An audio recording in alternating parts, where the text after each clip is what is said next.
नमस्कार। आपका अखबार के YouTube चैनल पर आपका स्वागत है। मैं हूं प्रदीप सिंह। भारतीय राजनीति में छोटी पार्टियों की भूमिका समय समय पर बढ़ती और घटती रही है। इनकी भूमिका सबसे ज़्यादा महत्वपूर्ण हो जाती है जब फ्रैक्चर्ड मैंडेट हो। और आप देखेंगे कि जब जब फ्रैक्चर मैंडेट होता है राज्य में या केंद्र के स्तर पर, इनकी बार्गेनिंग पावर बढ़ जाती है, इनका महत्व बढ़ जाता है। हर कोई इनके पीछे भाग रहा होता। बड़ी पार्टियों के लिए ये एक तरह से ट्रॉफी की तरह हो जाते हैं कि जिसको मिल गया उसकी बल्ले बल्ले। तो ये जो चिल्लर पार्टियां हैं, इनकी संख्या 1989 से लगातार बढ़ रही है। मैं अभी सिर्फ उत्तर प्रदेश की बात कर रहा हूँ, संख्या की बात। 1989 में 32 थी ऐसी पार्टियों की संख्या। 2017 के चुनाव के समय 289 की संख्या पहुंच गई थी। ये ऐसी पार्टियां होती हैं जो अनरिकॉग्नाइज्ड जो है, जिनको कहते हैं चुनाव आयोग की भाषा में, जिनके बहुत छोटे छोटे एक कॉन्स्टिट्यूंसी एक या फिर जो है 2-4-10 गाँव में उनका प्रभाव हो, इस तरह के होते हैं। इनकी परिकल्पना देखिए, ये भारतीय राजनीति में जब तक कांग्रेस का वर्चस्व था तब तक इनकी कोई भूमिका नहीं थी। जब कांग्रेस का वर्चस्व टूटना शुरू हुआ 1967 के चुनाव में, लोकसभा में कमज़ोर हुई कांग्रेस और विधानसभाओं में कई 7-8-9 राज्यों में उसकी सरकार नहीं बन पाई। संविद सरकारें बनी। संविद मतलब संयुक्त विधायक दल की सरकारें बनी, और उन संविद सरकारों में इनकी भूमिका सबसे महत्वपूर्ण हो गई। कोई 8-10-12 एमएलए लेकर भी जो है वो मुख्यमंत्री भी बन सकता था, मंत्री तो बन ही सकता था। तो ये परिस्थितियां जो है वो उस दौर में आई, क्योंकि कोई बड़ा संगठन जब टूटता है या गिरता है, कमज़ोर होता है, तो उसका रिप्लेसमेंट तुरंत नहीं आता है। तो उसके रिप्लेसमेंट के लिए अब उस जगह पर कोई वैक्यूम तो रह नहीं सकता, तो उसके रिप्लेसमेंट के लिए ये छोटे छोटे दल आते हैं। इसीलिए आप देखेंगे कि 67 से 71 के बीच में ये परिस्थिति आई। 71 में कांग्रेस को लैंडस्लाइड विक्ट्री मिली, पहले लोकसभा में, फिर 72 में विधानसभा में। फिर इनकी भूमिका जो है एक तरह से लगभग समाप्त सी हो गई, या कहें कि ये हाइबरनेशन में चले गए। उसके बाद 77 में केंद्रीय स्तर पर जब जनता पार्टी टूटी तो फिर इनका महत्व बढ़ गया। तो राष्ट्रीय स्तर पर 1977 और प्रदेश के स्तर पर जो है 1967, ये दो ऐसे मौके आए जब इन छोटी पार्टियों के नेताओं और इनकी जो है कोई जातिगत पार्टियां थीं, कोई नेता के फॉलोअर्स की पार्टियां थी, इस तरह करके इनका महत्व बढ़ गया। लेकिन 1989 के बाद, 90 में मंडल आयोग की सिफारिशें आने के बाद जाति आधारित ऐसी छोटी पार्टियों की संख्या ज़्यादा हो गई। इनके पीछे मकसद क्या था? जब मंडल आयोग की सिफारिशें आई तो वो पूरे पिछड़ा वर्ग के लिए थी। जो आरक्षण की बात थी वो पूरे पिछड़ा वर्ग के लिए थी कि उनका विकास होगा। जो शैक्षणिक रूप से, सामाजिक रूप से पिछड़ गए हैं, आर्थिक रूप से उनका विकास होगा, उनको आगे लाया जाएगा।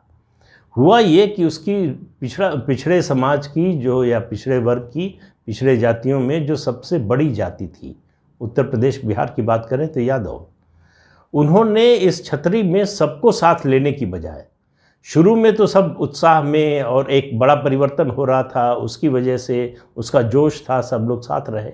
लेकिन धीरे धीरे जो संख्या की दृष्टि से छोटी हैं जातियाँ, उनको समझ में आया कि हमारे लिए तो यहाँ भी कुछ नहीं है, पहले भी कुछ नहीं था, अब भी कुछ नहीं है।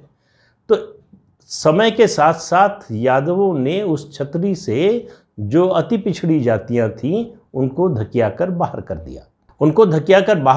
तो इनको समझ में आया कि भाई हमको अपने नेता खड़े करने होंगे। जब तक हमारा नेता नहीं होगा तब तक हमारे समाज को न तो प्रतिनिधित्व मिलेगा और न ही सत्ता में हिस्सेदारी मिलेगी। इसकी वजह से ये तमाम पार्टियां जो है खड़ी हुई, चाहे वो ओम प्रकाश राजभर की पार्टी हो, चाहे अनुप्रिया पटेल और उनकी माँ की दो अलग अलग धड़े जो अपना दल के हैं, महान दल हो, या निषाद पार्टी हो, या फिर वीआईपी पार्टी जो बिहार की है, लेकिन चूंकि उत्तर प्रदेश में भी चुनाव लड़ी इसलिए उसका यहाँ भी जिक्र करना ज़रूरी है। ये पार्टियाँ बनी और खड़ी हुई, इनके नेता बने। इस आधार पर संख्या में छोटी जो जातियाँ हैं उनके समूहों को प्रतिनिधित्व भी मिलेगा और उनको सत्ता में हिस्सेदारी भी मिलेगी। लेकिन ये पार्टियां ऐसी हैं कि बड़ी पार्टी की पीठ पर बैठकर ही आगे बढ़ सकती हैं। इनका संख्या इतनी छोटी है कि अपने आप में कोई वजूद नहीं है। ये अपने आप कोई चुनाव जीत नहीं सकती। किसी के साथ मिल जाएं तो उसकी जीत में सहयोगी हो सकती है, किसी के खिलाफ हो जाए तो उसका खेल बिगाड़ सकती हैं। दरअसल इनकी भूमिका जो है खेल बिगाड़ने वालों की ज़्यादा है। सत्तारूढ़ दल के खिलाफ अगर ये हो जाए तो माहौल बनाने में इनकी बड़ी भूमिका होती है। अभी के 2022 के चुनाव को ही देख लीजिए, उत्तर प्रदेश में जब 3 मंत्री निकले अलग अलग जाति समूह से और 8 विधायक निकले, तो माहौल क्या बना कि भारतीय जनता पार्टी की स्थिति खराब हो गई है, उसका सामाजिक समीकरण टूट गया है। जो अति पिछड़ी जातियां उसके साथ आई थीं उन्होंने छोड़ दिया है, समाजवादी पार्टी के साथ चली गई हैं। ये सब हवाई बातें थी, ज़मीन पर ऐसा कुछ भी नहीं हुआ था। अब इन छोटी पार्टियों के नेताओं के सपने बहुत बड़े बड़े हैं। सामाजिक क्रांति करना चाहते हैं, समाज में बदलाव लाना चाहते हैं, उसकी बात करते हैं, सत्ता का जो चक्र है उसको बदलना चाहते हैं। ये सब कुछ बड़ी बड़ी बातें करते हैं। लेकिन इनके लिए समस्या ये है कि जब तक इनको किसी बड़ी पार्टी का साथ नहीं मिलता तब तक इनकी ताकत दिखाई नहीं देती। इनकी ताकत सबसे ज़्यादा दिखाई देती है जब बड़ी पार्टी कमज़ोर होती है, तब इनका महत्व बढ़ जाता है। 90 के दशक में याद कीजिए, उत्तर प्रदेश में ख़ास तौर से जिस तरह से फ्रैक्चर्ड मैंडेट आ रही थी, उसमें इनकी भूमिका बहुत ज़्यादा बढ़ गई थी। उसके बाद लोगों ने देखा, लोगों ने मतलब मतदाताओं ने देखा कि ये इससे फ़ायदा समाज का और प्रदेश का कम हो रहा है, नुकसान ज़्यादा हो रहा है। उसी तरह से आप देखिए कि केंद्रीय स्तर पर भी जो गठबंधन की सरकारें बनी 1991 से 1996 तक, जो है वो एक माइनॉरिटी गवर्नमेंट थी जिसने किसी तरह से खरीद फरोख्त से जो है मेजॉरिटी जुटाई। उससे पहले 89 से 91 के बीच में 2 सरकारें बनी, गठबंधन की सरकारें। फिर गठबंधन सरकारों का दौर 2014 तक चलता रहा।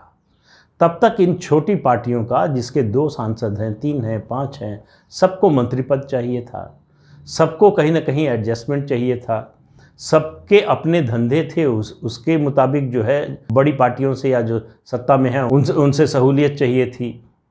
ये सब को मतदाता ने 2014 में केंद्रीय स्तर पर, और उससे पहले उत्तर प्रदेश की बात कर रहा हूँ, 2007 में प्रदेश के स्तर पर बदल दिया। 2007, 2012, 2017, 2022 4 विधानसभा चुनाव लगातार क्लियर मैंडेट, कहीं कोई कन्फ्यूजन नहीं, जिसको दिया पूरा दिया। ये नहीं छोड़ा कि फलां को जोड़ लीजिए और फलां को ले लीजिए तो बन सकती है सरकार, नहीं तो बन सकती है। ये खेल ख़त्म कर दिया। इसी तरह से लोकसभा के स्तर पर 14 और 19 2 चुनाव हो गए, दोनों में क्लियर मैंडेट। तो उसकी वजह से इन पार्टियों की जो पूछ है, जो हैसियत है, वो घट गई। अब इन पार्टियों का फ़ायदा और नुकसान क्या है? इन पार्टियों का फ़ायदा, जो मकसद था वो ये कि इनको एक दबाव समूह के रूप में काम करना था, अपने समाज को ज़्यादा से ज़्यादा प्रतिनिधित्व दिलाने में, सत्ता में हिस्सेदारी दिलाने में और अपने समाज का सामाजिक आर्थिक उत्थान करने में। ये घोषित उद्देश्य था और ये बड़ा ही, कहें कि समाज की दृष्टि से देखें या आप देश के नज़रिए से देखें, बहुत अच्छा उद्देश्य था अगर ये रहता। दरअसल हुआ क्या, जब इन जातियों के नेता बन गए, उनके समर्थन के आधार पर, उनकी ताकत के आधार पर, तो ये बड़ी पार्टियों से अपने समाज की बजाय अपने परिवार के लिए जो है समझौते और बार्गेन और सौदेबाजी करने लगे। उसका नतीजा ये हुआ कि इनको जो मिला, इनको बड़ी पार्टी के साथ चुनाव लड़े, कुछ सीटें जीते, मंत्री पद मिला, तो वो सब बंटवारा जो है परिवार के अंदर होने लगा। अब आप देखिए, इसी चुनाव में निषाद पार्टी को जो 10 सीटें मिली समझौते में, उनमें से सिर्फ 1 पर उसने निषाद समाज के जो है व्यक्ति को उम्मीदवार बनाया। बाकी 9 टिकट जो है सवर्णों को दे दिए। निषादों ने अपने समाज का नेता बनाया कि हमारे समाज का प्रतिनिधित्व तो बढ़ेगा, तो हो रहा है उसका उल्टा। इनका उद्देश्य था कि जो ओबीसी को आरक्षण मिल रहा है उसमें सब कैटेगराइजेशन हो, यानी उपवर्ग बने, उसमें जो अति पिछड़ी जातियां हैं उनको अलग से उसी 27% पे अलग से आरक्षण की व्यवस्था हो। तो हुआ ये कि इसका असर दूसरी तरह से हुआ। जब ये पार्टियां बनी, खड़ी हो गई, इनके नेता हो गए, और जब इन्होंने सौदेबाजी शुरू की बड़ी पार्टियों से, तो एक तो इनके समाज में इनका प्रभाव कम हो गया, यानी जिसके साथ गठबंधन किया उसको अपने समाज का वोट ट्रांसफ़र नहीं करा पाए। आप देखिए समाजवादी पार्टी के साथ यही हुआ।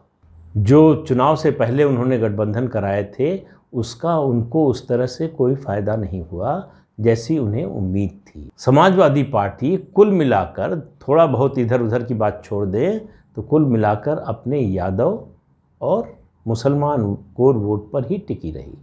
उसका जो वोट परसेंटेज बढ़ा हुआ आपको दिखता है वो सिर्फ इसलिए कि बहुजन समाज पार्टी जो है लड़ाई से बाहर हो गई, तो जो उसको मुस्लिम वोट मिलते थे वो भी समाजवादी पार्टी को मिले। तो समाजवादी पार्टी को मुस्लिम और यादव वोट ये सैचुरेशन पॉइंट पर पहुंच गए इस चुनाव में। इससे ज़्यादा नहीं मिल सकता, मैक्सिमम मिला, ज़्यादा से ज़्यादा जितना मिल सकता था उतना मिल गया है। उसकी वजह से उसका वोट परसेंटेज 2-2.5% बढ़ गया है। लेकिन इन छोटी पार्टियों से समझौते का उसे कोई बड़ा फ़ायदा नहीं हुआ। भारतीय जनता पार्टी दूसरी तरह से काम करती है, इसलिए उसको फ़ायदा होता है। भारतीय जनता पार्टी जब इस ऐसे संख्या में छोटी जातियों के नेताओं से समझौता करती है, गठबंधन करती है, तो साथ साथ अपनी पार्टी में भी उस समाज के लोगों को आगे बढ़ाती है। ओम प्रकाश राजभर से समझौता जरूर किया था 2017 में, लेकिन आज बीजेपी में कम से कम 6-7 राजभर नेता हैं। तो ऐसा नहीं है कि बीजेपी उन्हीं पर निर्भर हो गई। अपना दल से समझौता किया, लेकिन इसका मतलब ये नहीं है कि भाजपा में कुर्मी नेता नहीं है। भाजपा के प्रदेश अध्यक्ष ही उसी समाज से आते हैं। तो पार्टी अब ये समझौता गठबंधन करने के साथ साथ अपनी पार्टी में अपने ज़मीनी कार्यकर्ताओं को उस समाज के आगे बढ़ाने का काम करती है। तो फ़ायदा उस समाज को इस तरह से हुआ, इन नेताओं की वजह से नहीं हुआ। जैसे मैंने पहले भी एक बार कहा था कि बीजेपी ने पहली बार 75 साल में पहली बार हुआ है कि मुसहर समाज के व्यक्ति को बीजेपी ने टिकट दिया। आज तक उनको किसी ने टिकट नहीं दिया था, उनका कोई नेता भी नहीं है। उनका कोई नेता होता तो शायद अपने परिवार से आगे कुछ सोचता नहीं। तो इसलिए जो है पार्टी जो संगठन पर आधारित हो, पार्टी जो विचारधारा पर आधारित हो, पार्टी जो जिसकी दूरदृष्टि हो, जो आगे तक का सोच रही हो, केवल चुनाव दर चुनाव नहीं सोच रही हो, इस चुनाव को जीत लिया अब छोड़ दो, ऐसा न सोच रही हो, बड़ा दिल दिखाए और उस समाज के लोगों को जोड़ती जाए, तो उसका फ़ायदा होता है, जिसका फ़ायदा पिछले 4 चुनावों से बीजेपी को उत्तर प्रदेश में हो रहा है। तो इन छोटी पार्टियों के नेताओं के जो बड़े सपने हैं वो इसलिए पूरे नहीं हो पाते, इसलिए टूट जाते हैं कि ये नेता बनने के बाद अपने समाज की बजाय अपने परिवार के बारे में सोचने लगते हैं। परिवार के लगभग हर सदस्य को, जब बीजेपी से समझौता था, साथ में थे ओम प्रकाश राजभर, तो हर सदस्य को, कोई विधायक बन गया, कोई जो है कॉरपोरेशन में चला गया, किसी न किसी को, सबको जो है वो पद कोई ना कोई सरकारी मिल गया, फिर भी संतुष्ट नहीं थे। इसी तरह से आप देखिए दूसरी पार्टियों में पहला कोशिश होती है कि अपने जो है परिवार के लोगों को वो समायोजित किया जाए, समाज की बात बाद में देखेंगे। और होता ये है कि ये जब लोग देखते हैं उस समाज के, तो धीरे धीरे उनका मोह भंग होने लगता है। तब वो ऐसे लोगों के पास जाते हैं। अगर बनारस की शिवपुर विधानसभा सीट से ओम प्रकाश राजभर के बेटे हार गए तो इसलिए कि वहाँ से अनिल राजभर भाजपा के मजबूती से लड़े, इससे पहले भी विधायक थे। तो ये छोटी पार्टियों का जो खेल है वो एक तो क्लियर मैंडेट, स्पष्ट मैंडेट, सीधा जनादेश मिलने से उसकी वजह से कमज़ोर हो गया। दूसरा, इनका जो है परिवार के प्रति जो मोह है और धन के प्रति मोह है, इनमें से ज़्यादातर पार्टियां जो समझौते में इनको सीटें मिलती हैं उसके टिकट बेचती हैं। तो इसलिए इनकी हैसियत बड़ी नहीं हो पाती। अगर अगर वो अपने समाज के बारे में, अपनी पार्टी को बढ़ाने के बारे में सोचते तो शायद स्थिति दूसरी होती, वो भी मजबूत स्थिति में होते, ज़्यादा बड़ी मांग करने की स्थिति में होते, लेकिन ऐसा है नहीं। तो जब तक इनका नज़रिया नहीं बदलेगा तब तक इनके सपने टूटते रहेंगे। तो आज के अंक में इतना ही, अगले अंक में फिर मिलेंगे किसी नए मुद्दे के साथ। तब तक के लिए इजाज़त दीजिए। आपसे अनुरोध है कि ये चैनल देखिए, शेयर कीजिए, लाइक कीजिए और सब्सक्राइब ज़रूर कीजिए। नमस्कार।